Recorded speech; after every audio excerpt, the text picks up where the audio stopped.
on the go in the chat, and then we will have 15 minutes for a Q&A session and answer all your questions or your comments. So without further ado, I'm handing over to Kris, who is a co-founder of Dogami. And Kris, can you please introduce yourself and help us all enter the fascinating future dimension of Web3, NFT, crypto, and the lifestyle of our generation Z? The floor is yours. Fantastic. Thank you very much, Jeanne, for organizing this with Kim. I'm super happy to be here, super happy to talk to everybody from Unleashed. I had the opportunity to meet you in the physical world a few weeks ago, which was fantastic. So I'm born and raised in Geneva, Switzerland. Not too long ago, I embarked on this fantastic journey with 3 other co-founders, which are Max Storkle, Bilal Elalami, and Adrien Magdelaine, which a lot of you might know as he was the co-founder of Whammies. And we decided to put the tools of Web3 to use to try and create something new and original. Before I dive into what Dogami is and how we're trying to explore these tools, I just wanted to give a small introduction to some of this paradigm shift that we're seeing from Web 2 to Web 3 and some of the terms that I may be using. Because if you're anything like I was a year and a half ago, a lot of these words won't mean anything to you. So I'll just share screen real quick.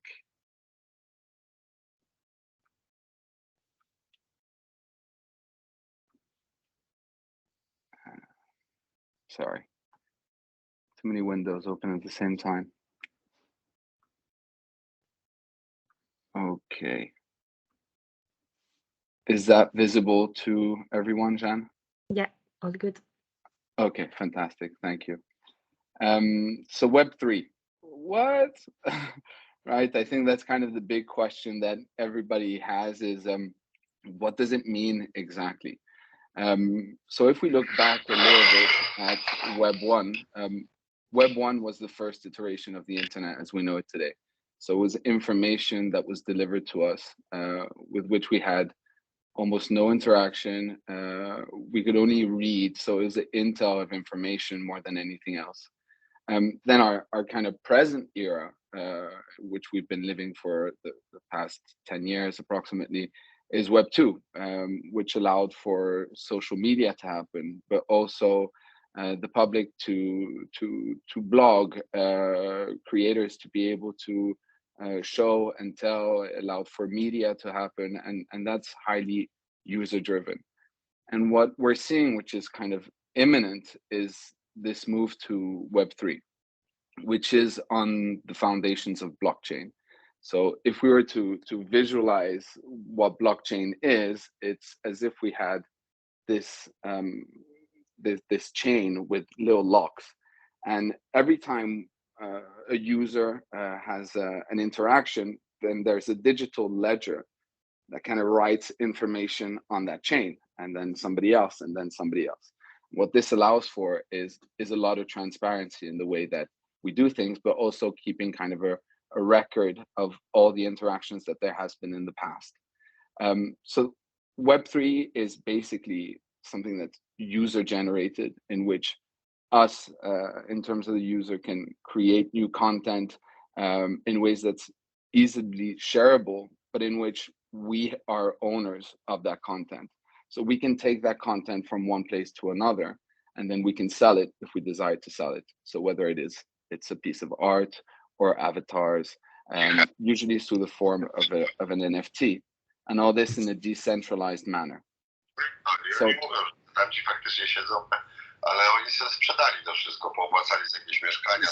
Web3, if we to take the Wikipedia definition of Web3, it's the last iteration of the World Wide Web to date. It incorporates concepts such as decentralization, blockchain technology, token-based economics, and includes DAOs, NFTs, metaverse, and cryptocurrencies. So that's a lot of things kind of happening. So I'm going to try and jump from one point to another. So DAOs, what are DAOs? So DAOs are decentralized autonomous organizations. So what they basically mean is community members, which are customers or consumers or of a certain project, to have a voice directly to the creator or the holder of that platform. So for example, if I were to build a game and I would want to know what would be better between doing activity number 1 or activity number 2, the DAO could vote directly on doing that activity and therefore having a direct impact on the experience that they're having. NFTs and Metaverse, I'm going to get to right after. But what's an important component of Web3 is cryptocurrencies. Basically, cryptocurrencies are a currency like a fiat, like the regular currency, but they're on the blockchain. They're either linked to a certain ecosystem and can be used only in one space, or we have cryptocurrencies that allow for multiple transactions to happen on multiple platforms. So what this all kind of gives us in terms of benefits to brands is it can eliminate product counterfeit.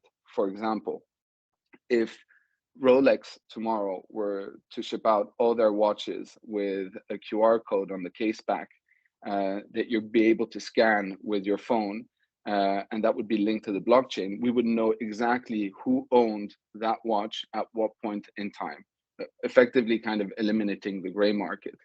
It also allows you to deploy stories in a different way. So be it through a video game or a shared community experience in a virtual space.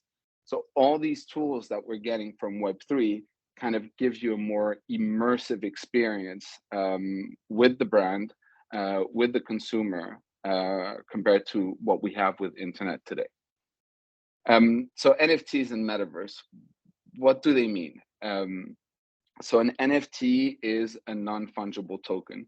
It's a very complicated way of just saying that it's a unique asset that's stored on the blockchain.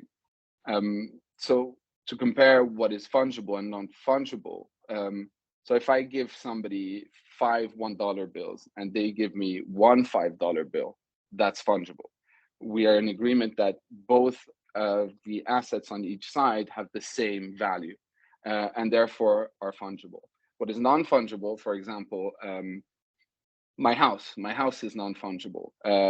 Its value is dictated by the price that I'm willing to sell it and the price that I'm willing to accept from the buyer. It is unique in its way, in its history, and in its shape. So those are kind of like the two main differences between fungible and non-fungible, and that's how we describe an NFT. Now, NFT can come into multiple shapes or forms. We have NFT of art pieces. We have NFTs of avatars, which are your in-game assets with which you can experience certain things.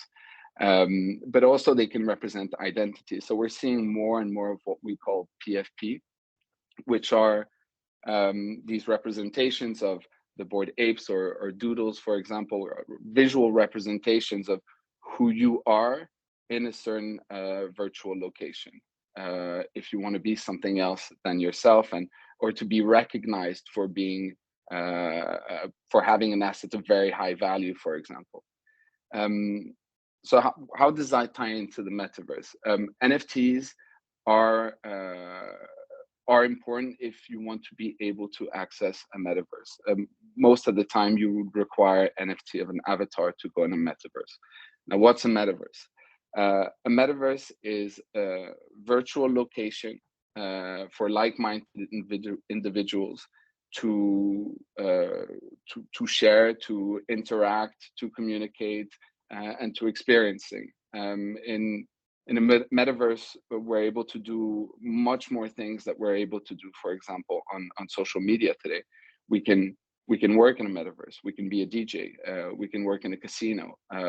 We can socialize with friends or with people that we've never met before in a more immersive way. We can follow them to a museum in a location and discover art. And we can shop. We can shop everything that we can see. We can shop some wearables that another community member has in that metaverse at that moment, or he can tell you where to purchase it.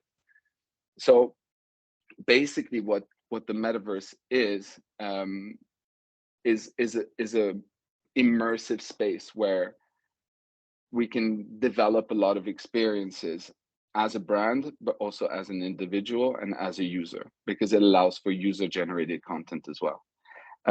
So I just want to get those kind of keywords into place before we move on. So how does that tie in with our story at Dogami? Well, we're a mobile AR Web3 game based on 3D NFT dogs.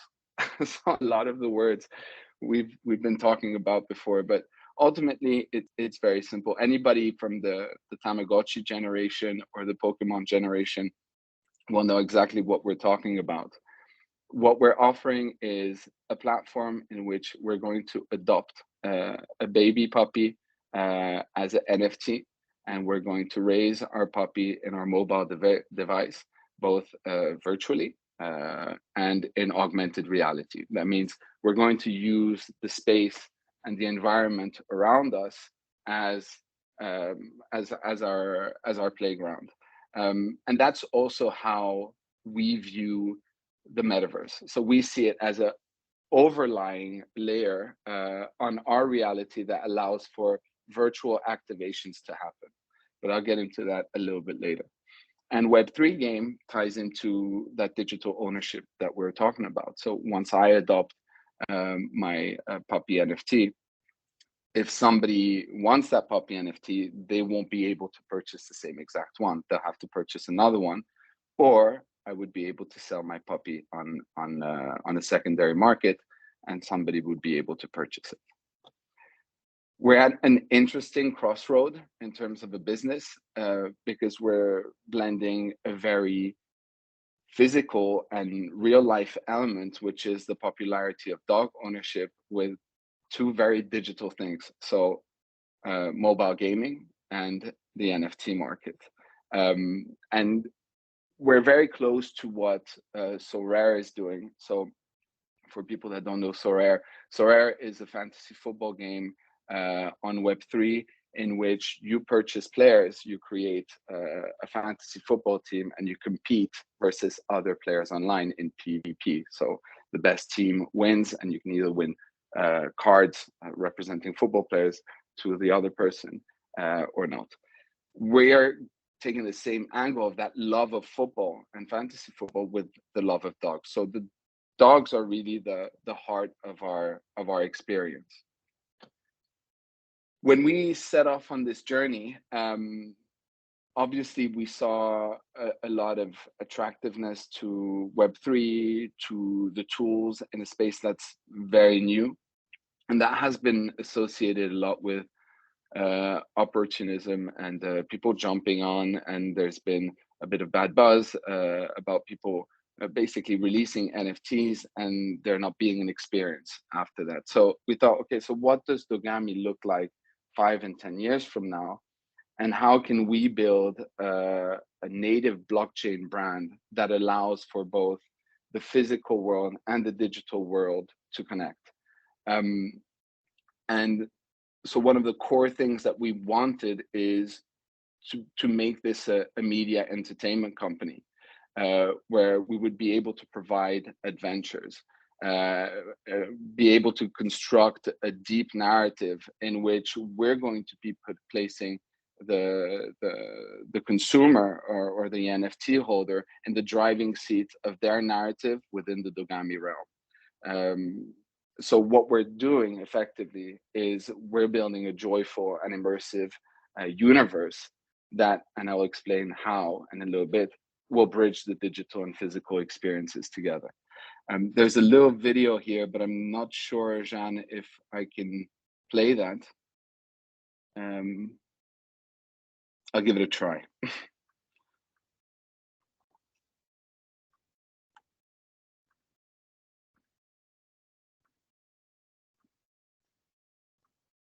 If you include the sound, it should live stream easily.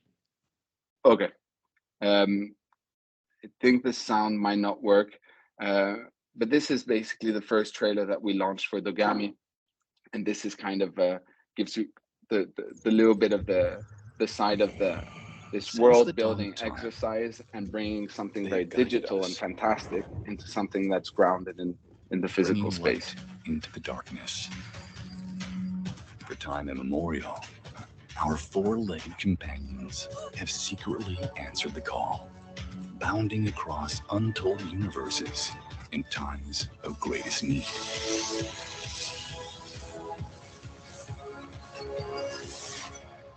They are Dogami.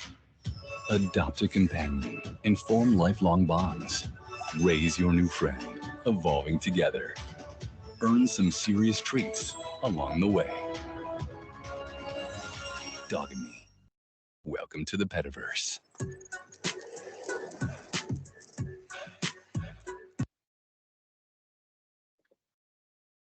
So I don't know if any sound came through.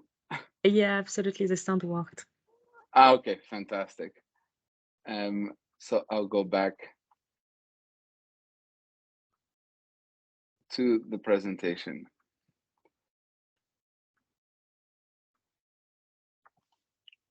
So how does that take place? So first of all, as you might have understood, we have Dogami raise, which is the part where we raise our puppy to an adult life. But how do we move further from there? So once our Dogami is an adult, for us to be able to build liquidity on the market and people to be able to purchase new dogs on the secondary market, we're going to allow our community members to breed their Dogami with other Dogami. And therefore creating more puppies on the market for people to play. And then we move into Explore, which is this AR experience in which we're going to play in our environments.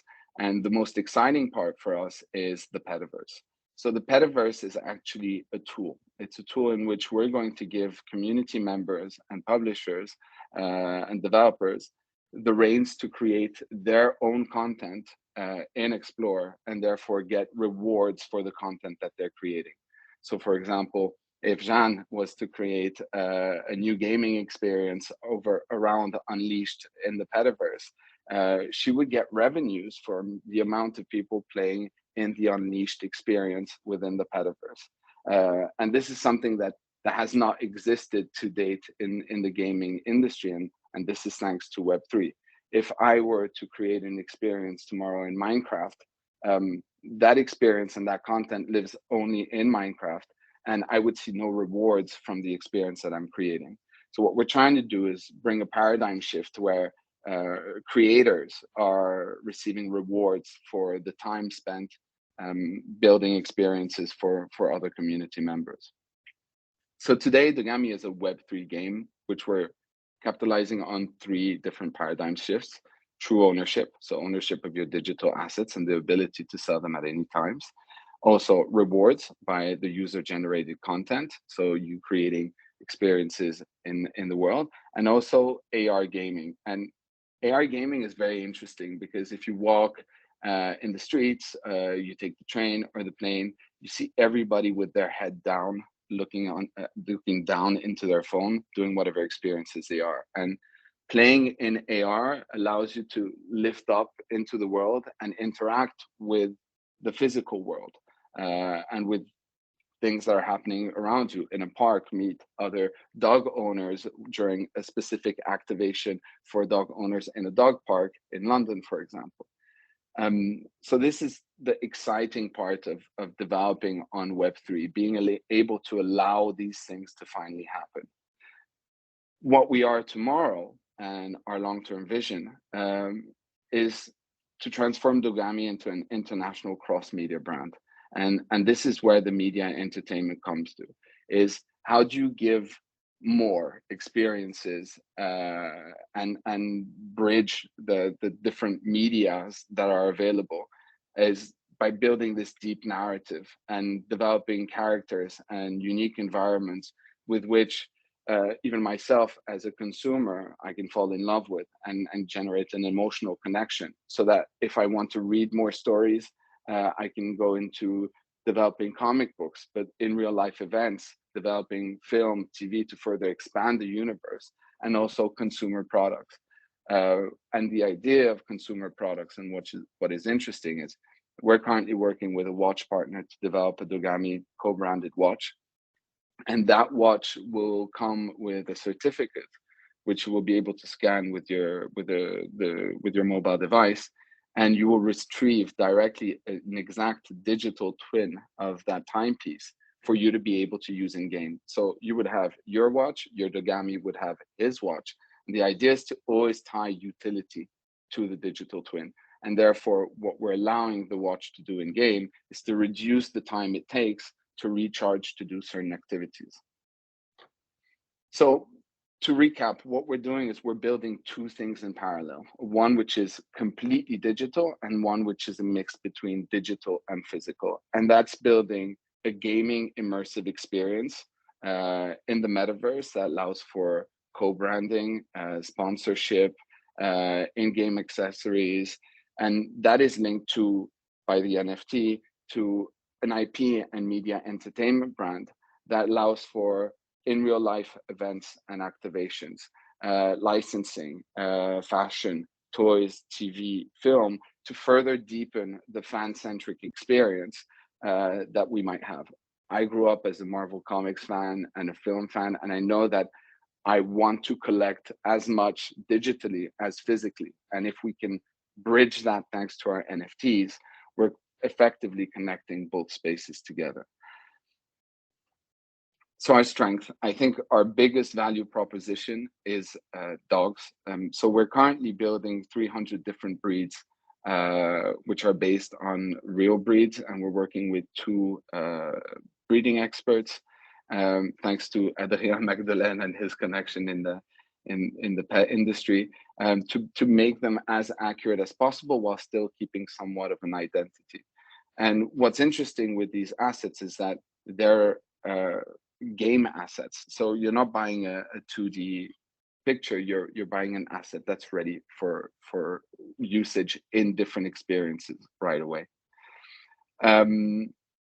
Then we have a rich brand environment thanks to our brand advisor Neville Brody, our writers Brian J.L. Glass from Marvel Comics and Michael Rea from DreamWorks, that for the past year and a half have been helping us on creating this underlayer to the story and this lore, which ties into real society issues, but at the same time allows for a little bit of fantasy to happen in this digital space. And what we're kind of having fun doing with this is we want to rewrite the history of dogs on Earth. And why are they man's best friend? Why are they so special? And what's this relationship that we have and why is it so strong?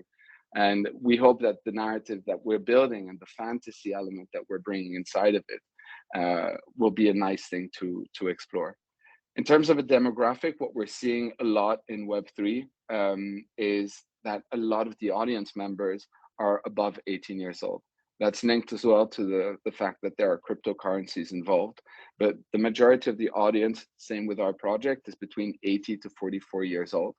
And compared to other projects, we're a very unisex project. So we have both men and women in our community, which are very active. The biggest territories at the moment are Europe, the USA, and Asia. In terms of the community, I think this is one of the most important things if anybody wants to explore Web3 and metaverses and NFTs as part of their brand, is the community can make or break any project. And we have to be in a position where it's community first. It takes much more interaction than social media. Social media, what you would regularly do is you would have a social media plan and you would post 4 or 5 times a week, or sometimes upwards of 10 or 20, depending on if you're doing stories or feed. And you're focused on answering on the different questions people may have on these posts. In Web3, we're using very different tools. So the two main tools that are being used to communicate with the community are Twitter and Discord. Discord is 24 hours a day, 7 days a week. You have open channels in different languages, community members continuously asking for updates, sharing in between one another. So it takes a team to just be able to take care of community management in a Web3 project, because it's constant. It never stops. But what's fun is, and this is the very great side of it, is that you're in constant communication with what works and what doesn't work, what makes them happy, what doesn't make them happy. And like I mentioned before with DAO, there's the opportunity to do live AMAs, so ask me anything, constantly with the tech team, with the game team, and get consistent feedback. So this shows the daily active user rate that we have is 30%, which is a very high percentage. But I think these are the kind of percentages that we should be evaluating projects in Web3 on, which is very different than Web2. I think we're going to have an indice in Web3 projects where it's going to be community data, and how that community is reacting more than anything else. Thank God, and for us, we have the second biggest engagement rate at the moment out of the top 10 Web3 projects. So we've had a lot of good intel and a great team being able to help us grow this community. And what's very different as well from Web2 to Web3 is a lot of your growth is done organically, thanks to the community as well. So us, for example, we had $0 spent on paid media. What we did is we were in constant contact with our community, and we would do activations like setting up AR filters in which people would be able to film certain locations and project the Dogami in the environment, and they would be able to share that on social media. So we had people at the Billie Eilish concert filming, we had people at the Grand Prix filming, and we could see the Dogami and they're tagging their friends, and therefore it creates a bit of buzz, a bit of information, and it grows and it grows and it grows. So community is really at the heart of every project, including ours. In terms of our success story, we're the biggest traded collection on Tezos to date. We sold 12,000 NFTs of our puppies and 12,000 NFTs of wearables to date. We can see that there's still a bit of speculation in the market, because our most expensive Dogami sold for $35,000 when the mint price, so the sale price, drop price, was at $150. So based on the rarity tier of that Dogami, a lot of hype was generated, and somebody purchased that for a very high amount. Physical to digital. Like I explained before, what we wanted to do and what we're doing is bridging physical objects into the digital space, but it's also bringing physical people into the digital space. So one of the first things we're launching in next month is we're working with some influencers that are proud pet owners that wanted to have a digital copy of their pet in the Petaverse. And for a moment, this is something that we even considered for the community, but it takes a lot of AI, and we need to develop the right tools to be able to take a large number of dogs and create digital twins of them. A lot of requests actually came from pet owners that no longer have their pet, that they lost them out of old age, and wanted kind of a reminder to bring I don't know, Basket or Iggy into their metaverse experience as a virtual companion. So we're doing a few celebrity pet dogs that are coming in the next few weeks. Then after, as I mentioned, accessories and wearables and environment accessories that we'll be able to purchase and have replicas in game. When we work with brands, what we do is we do a customized box. So packaging is very important, and we try to bring every time the DNA of that company into the product that we're selling. So usually it is environmental. So we would, for example, if we were to work with Godzilla, we would retransform the house in which we have our Dogami so that it fits the DNA of that brand. and we would allow for costumes, a little bit more fantasy to happen.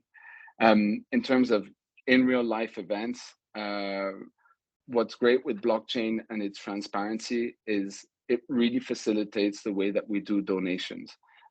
So we linked up with best friends in the USA, and we did a donation in cryptocurrency to them for the Dogtown headquarters.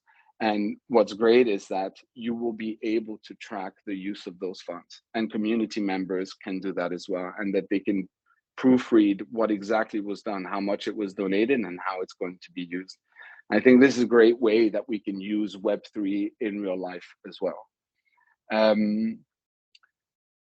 Then building up into more licensing and toys, this is ways that, again, we can collect physical objects and bring those physical objects into the digital experience. I wanted to show this real quick, but I don't know if it's gonna function. Sorry.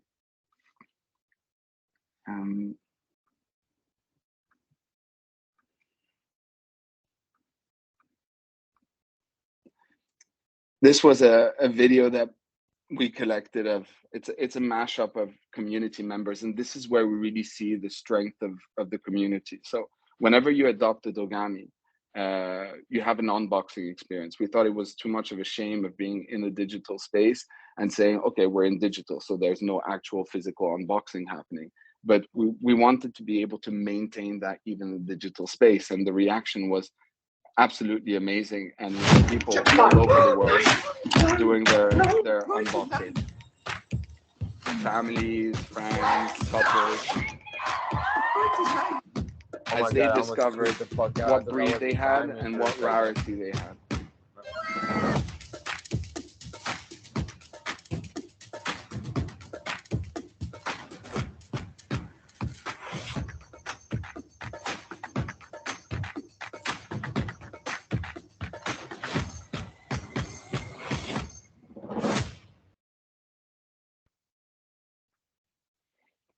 So I think what's very cool and interesting to see is that I think you might have noticed there's a lot of dogs even in the content itself, and that's because 50% of our community are pet owners. So we even have a dedicated channel in our Discord. Sorry, too many windows open.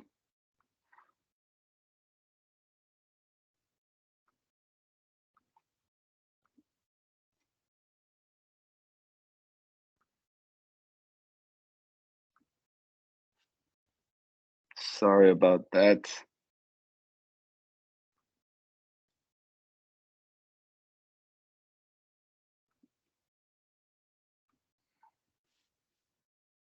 Can you still hear me? Yeah, perfectly. Okay, sorry. I have the Wi-Fi acting up a little bit. And we did our first collaboration with Gap. So this is a good example of how we can bring a physical brand into the digital space.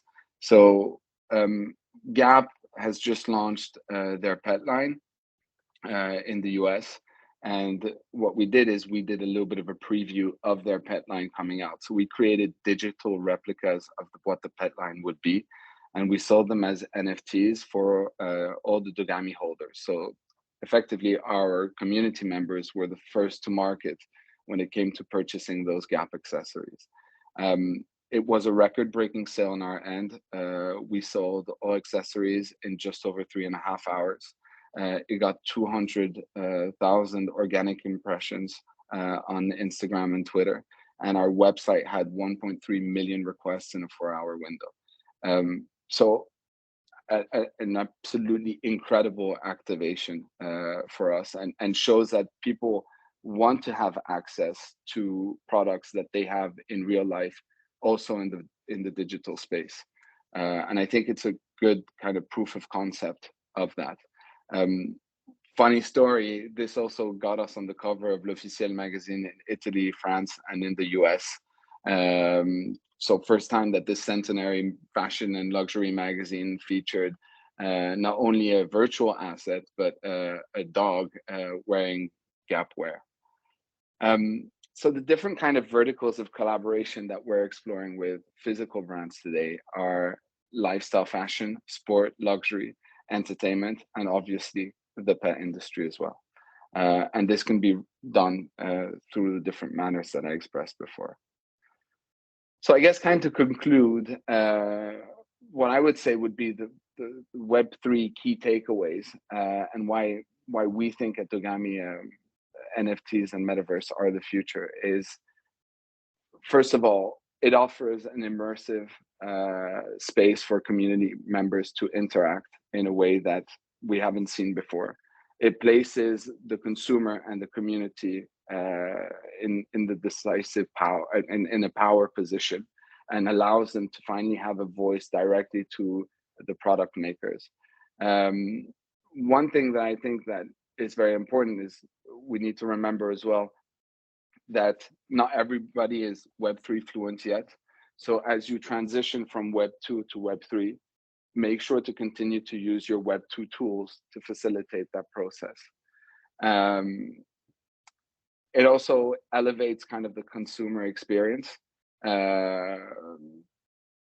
It allows for you to do storytelling through these different kind of entertainment outlets, which is media, metaverse, gaming, and collectibles. And this is a way of storytelling that we haven't had yet. And Web3 is the future of the internet. I mean, the engagement that we have with the customer, the transparency, and the direct feedback that we get from community members will allow us to better the products that we're putting out in the physical world as well.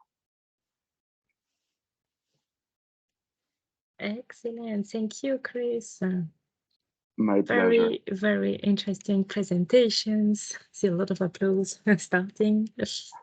So I see some question in the chat, and let's start with a question from Aram.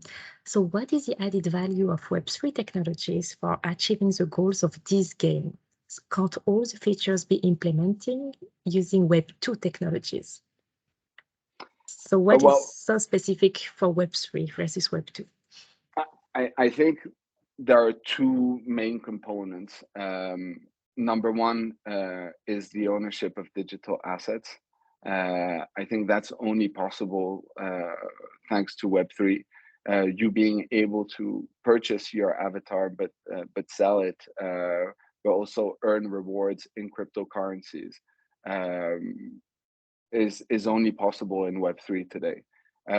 There's also the side of user-generated content. So being able to put in place some reward mechanisms for the users that are there creating content continuously for the community is only possible if we use cryptocurrencies and blockchain technology. All right, clear. So one question on your audience, I think you already covered this one. So the percentage of your community who are dog owners, I think you mentioned about 50%, right? Yeah, it's actually 56%. 56. And the way that we got this data is every time we've done an NFT sale, we've asked for a specific list of questions. We did a physical merchandise sale as well, in which we asked specific questions. And we got to an average number that 56% of our community members were pet owners. All right. Then can you explain what are the core capabilities you had to build or hire to launch Dogami? Yes. I think blockchain technology and developers is the core that we required. Everything's built in-house. So before we could move on to building the actual gaming experience, we required to lay the foundations on which we're going to build. The second, obviously most important, is the phase that we're in now, is video game experts. We were very lucky to hire in some incredible talent from Ubisoft and other companies that had 20 to 30 years of gaming experience, so that we could cover the tech art side, so building new and original animations and having them function on the engine that we're on, was essential. I think one that I should have mentioned as well is our community management team. I, I personally had never used Discord previously to the creation of the company, and I know a lot of people in the company had not either. It's a tool that's mainly used by gamers originally, and that really grew in popularity as Web3 grew in popularity as well, and and I think we were able to attract a few experts that know how to use the tool very well, and they were able to organize our server, because Discord is made as a server in which you can open different channels. So for example, we have a channel for all dog owners, and the dog owners can talk among them. So that's a portion of our community that has a dedicated and specific channel in which they can communicate. But also we have different channels all over the world. So we had to attract moderators to our project so that they could moderate the languages that we don't speak. So as I mentioned before, the community management side is very heavy and very complex in the beginning. But once the foundations are put into place and our Discord servers are organized with the right team, we can be extremely efficient. Yeah, and maybe two questions to build on this community aspect, which is so important for also most of the startups who are connecting today. You have a very successful and large community where you are still at almost pre-launch, right, for your game.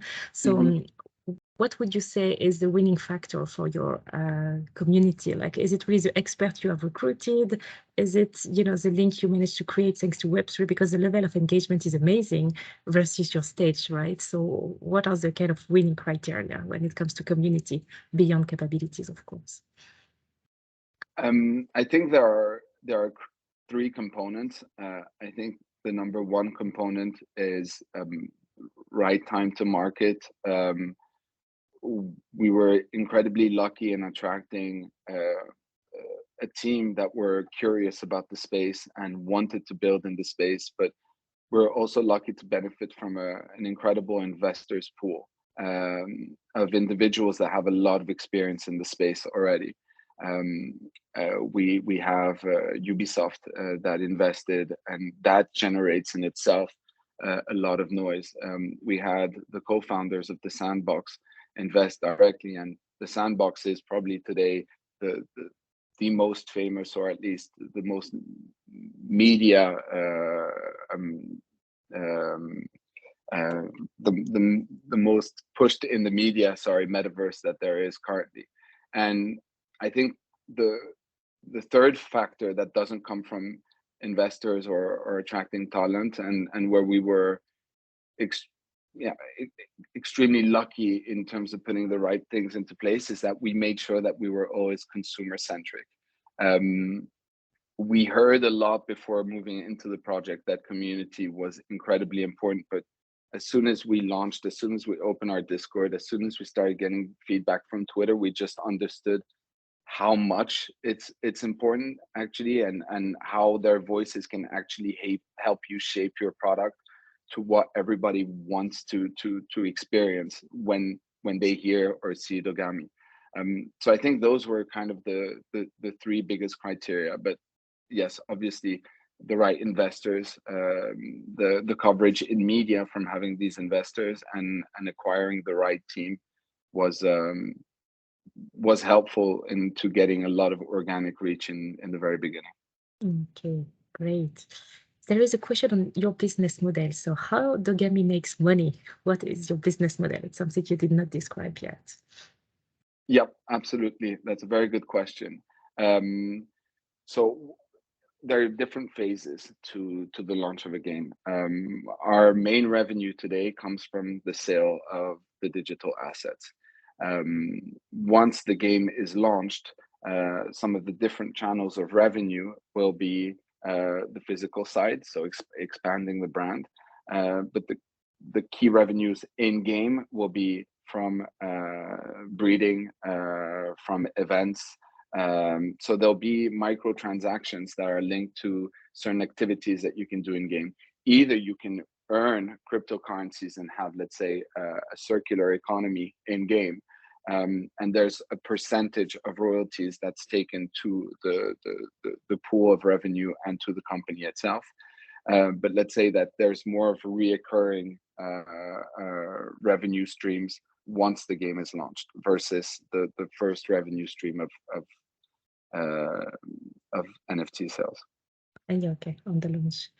And on the NFT, do you know the split between people who acquire dog NFT for actually playing in the Petaverse and those for speculating? Because we see that there are already some on the secondary market, right? Correct. I think it's impossible for an NFT project to see no volumes traded on the secondary market. I think it's kind of part of the game as well. Is sometimes people will sell on the secondary market because they had a Labrador in their box and not a French Bulldog, and they wanted a French Bulldog. Obviously, there are some speculators as well, but when we look at the numbers at the moment, we have one of the lowest numbers of NFTs on the secondary market from the top 10 NFT projects. I didn't check today, but yesterday, for example, we were at about 1,000 NFTs on the secondary market for 12,000 NFTs on the market. So yeah, compared to other projects, it's very low, and I think that's the number we have to look at when we look at speculators. But we're under 10%, and the rest have been holders, and we have people that minted on the first drop that are still holding today for the game. Right. So question on collaboration. So how can pet startups collaborate with you? There's a few ways that we can collaborate together. I think after it's a very interesting question, but it's hard to give a generic answer because it depends on the DNA of the brand. It depends what the partnering brand wants to accomplish in the space. When we look at partners in the pet industry, we look at activations that will feed our community a little bit more of an experience. Or we look at collaborations under the form of sponsorship, where there's a sponsored product in game that's part of the daily utility, the daily needs, that your Dogami might have. And what we would do is on the sponsorship fee that is given to Dogami, we would take an allocation of that fee and put it in the reward pool that you would get from the rewards in game. Therefore, the community feels like they're also being rewarded for what the collaborative brand is doing in the space itself. But there's many different ways in which we can look at it, and I think what I would organically try to target is something that has both an effect and utility in the real world and in the digital space. So it would be figuring out how to make that happen, if it be through food, through toys, through in real life events, access to education around pets in one way or another, that's given to a small portion of the community members as a reward in a contest. There's plenty of ways. Yeah, multiple opportunities for product and potentially for services or information pieces as well, right? Correct. Excellent. So the next question is on the crypto market. So how has the crypto market crash affected your game and the trust of investors? Well, I think it's a very good question. I think it's kind of general around the space. For us, we haven't had a direct effect because the most important thing with cryptocurrencies is their utility. If your coin does not have utility, then it won't have a market. Our whole ecosystem revolves around the coin. So once there's a large portion of people playing online, that coin should, in theory, stabilize, because each transaction that's done in that ecosystem is done with the coin.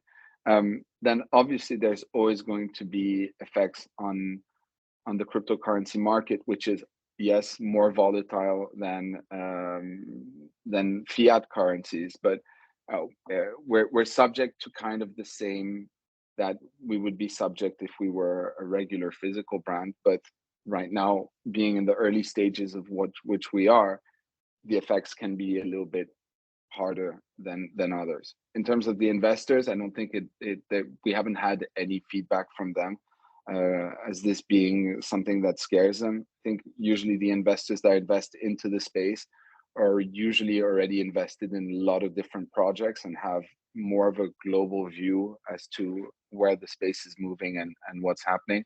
So it's hard to target one project versus another as to what if is that crash due to the lack of utility? Is it just a market crash?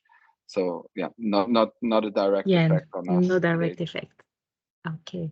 And then another question on community. I suppose it builds a little bit on my previous question. So the most important element for you was the launch of the Discord. So do you have any insight on how you acquired the first people on your Discord? How and where? And can you explain this snowball effect? Yeah, absolutely. So the first acquisition of our members on Discord was done once we had a certain amount of traffic on Twitter. So Twitter was our first channel of communication. This is where we used our organic growth, but pushed a lot of the. So if I have to take it back, we didn't speak or we didn't announce much until we did our fundraise. The fundraise was kind of the kickstart of our campaign to create visibility in the community. So we did have a PR campaign launched after the fundraise to create awareness of what we were wanting to build, who we wanted to be part of this experience, and hopefully it was attractive enough to target people to come to our platform and know more. And that's when we started to feed Twitter. And in Twitter, we were giving a little bit of previews on what the NFTs were going to look like, but also who we were working with, interviews about the advisors, et cetera, et cetera.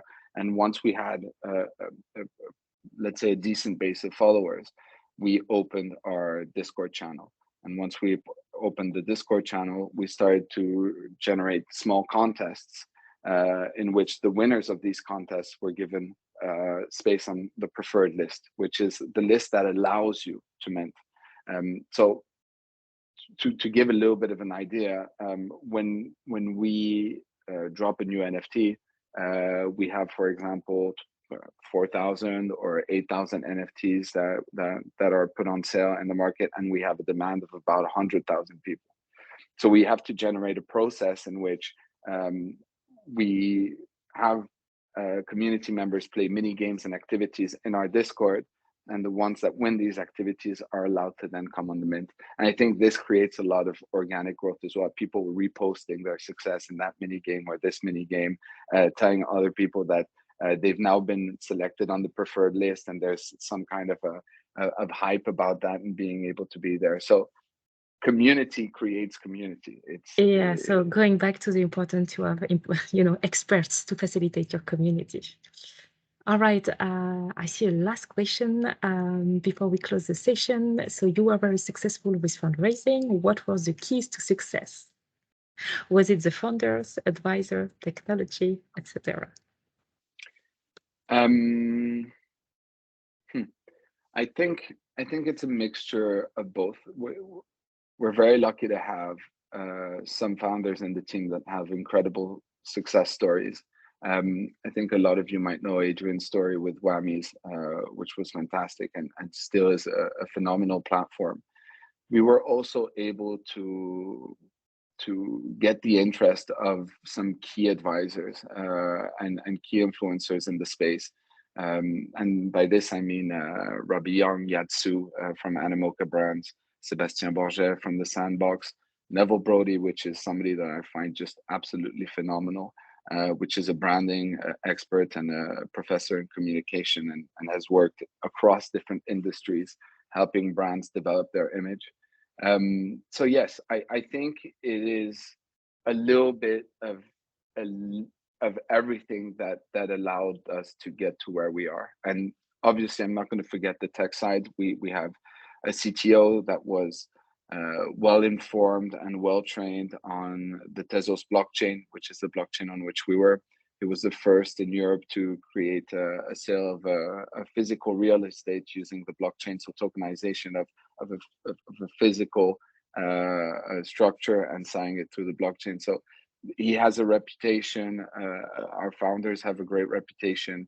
The advisors are phenomenal, and they're there and they support us, and they've helped us as well find the investors and the right strategic investors for us to continue to build in the direction that we want to go. All right. Thank you very much, Kris, for your presentation today. Very insightful. Thank you to all of you who joined this session. So as I said in the beginning, the recording will be available on the website in a week or so. And then Kris is also part of our pet tech community. So if you want to reach out to him, you can also do it through the Slack channel. Thank you, everyone, and I wish you a lovely afternoon. Thank you, Jean. Thank you, everyone, for Bye. lending a year.